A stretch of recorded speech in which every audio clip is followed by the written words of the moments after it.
guys, my name's Ashley. This is my first YouTube channel ever and I'm super excited to share it with you. I really want this channel to be about sharing my journey with you, my struggles, my victories, and I want you guys to share your struggles and victories with me.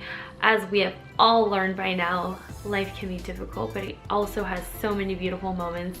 And I want to help you get to wherever you want to be as fast as you possibly can while still showing love to yourself and showing love to others. So let's just dive into my first video. I want this first video to be about my journey from materialism to minimalism. And the reason why I chose that as my first video is because it has really changed how I see myself. It has changed how I live my life. It has changed what I view as important and what I spend my energy on. It has also changed who I decide to spend my time with.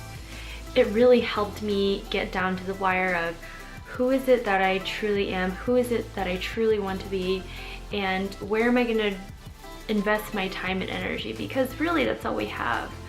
So I really hope that this video helps you and that you learn something new, and please tell me if you guys have your comments and your suggestions, and if you've learned anything or if you have any tips for me, because I am certainly on this big journey that we call life with you, and I want to be able to share and connect with you guys. So let's just dive in. My first question to ask would be, why is it that you're seeking out minimalism? What is it about it that intrigues you? Is it the aesthetics? Is it the lifestyle of just having less things? Is it to maximize your life and your energies to put towards what it is that you truly desire? Is it finances? So kind of narrow it down and see what is it that's truly important to you. For me, a big part of it was gaining clarity and focusing on the things that I really wanted in life, and also finances. Pick something that will truly drive you. Pick something that will get you excited in the morning and will get you up, because without that, it is so hard to stay focused and stay on top of your goal of saving. Be really clear and set a specific goal as to how much money you want to save for a trip, for a car, for a vacation, for a new guitar, for whatever it is that you want to be purchasing or something that you're setting your heart on. I know everybody says this, but it's truly important to keep yourself going, keep yourself motivated on what it is that you truly desire. And all these hours that you're working, put it towards something that you want to be really doing, instead of buying a couple pairs of shoes here, or going out to dinner, or getting a couple drinks, or getting a Starbucks. You know, it's really not worth, you know, $200 to $300 a month that you're wasting away that could be put towards new camera gear or a trip to Fiji, wherever you want to go. My second tip would be to look at how much money you make monthly and look at your absolute necessary bills that you're paying and keep track of that. And what I mean by that is really get down on knowing exactly what you're spending, exactly how much money is coming in and how much money is going out, because some people have subscriptions to things that they never use, or sometimes gym memberships they never go to, or add-ons on their TV bills that they never watch. And so I currently bank with Bank of America, and they have an option on the app to send you notifications every single time a purchase is made, and every day it will send you a balance of how much money you have in your account. I do this for two reasons. One, to remind me of the purchase that I just made, and two, to remind me how much money is in there all the time, so that I'm very conscious of how much money I'm spending. Because that, if you don't know, you're not keeping track, and there's no way you can save money if you don't know how much is going in and going out. Another app that I found is really useful and extremely popular is Mint.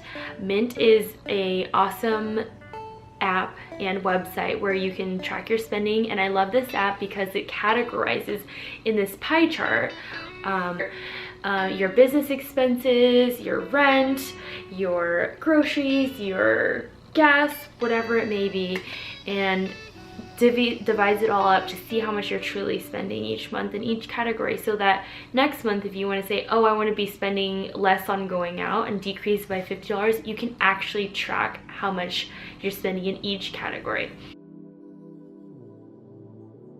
Number 3 would be to get rid of any triggers that you have. Some triggers, really big triggers for me, were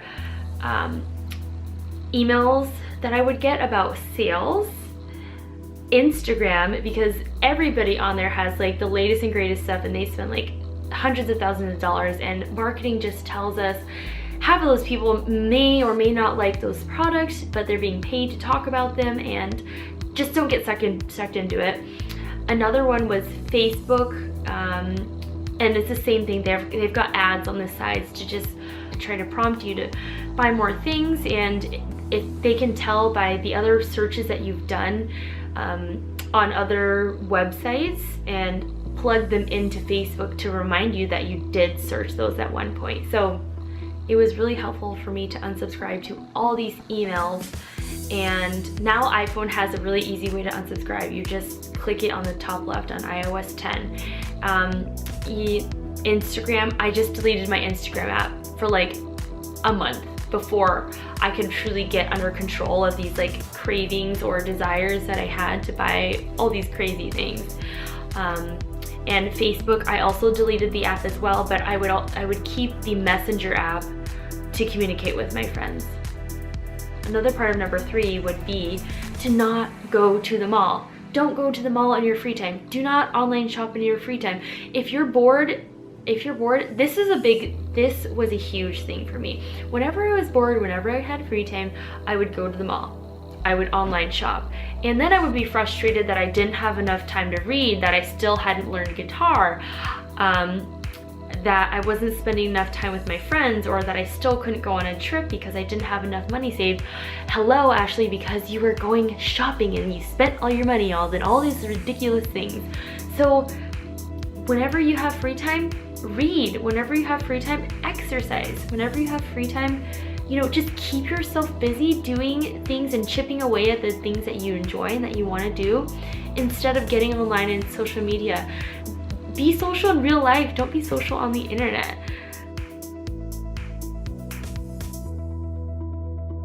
Tip number 4 is to set up a way of how you're going to track your spending. I think for me, the easiest way was, like I had said, was to use my Bank of America app. I will not carry cash.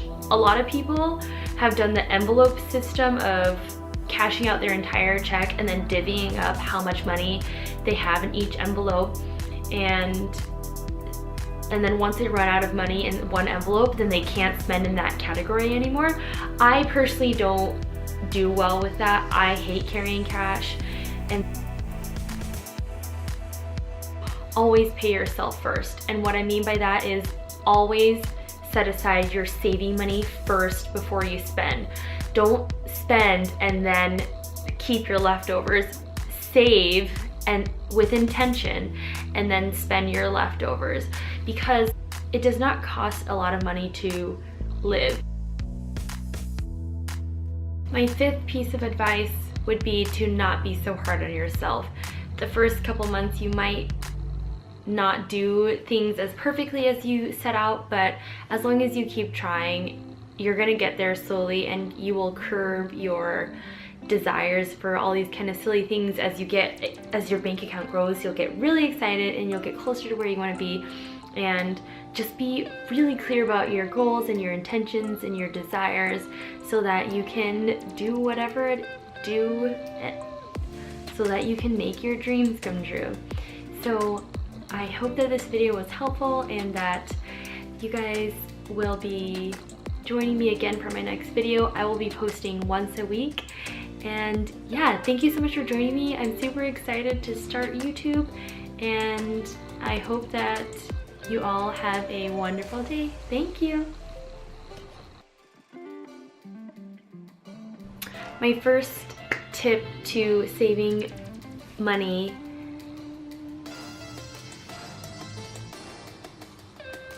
I think a huge attribute. My second tip would be, my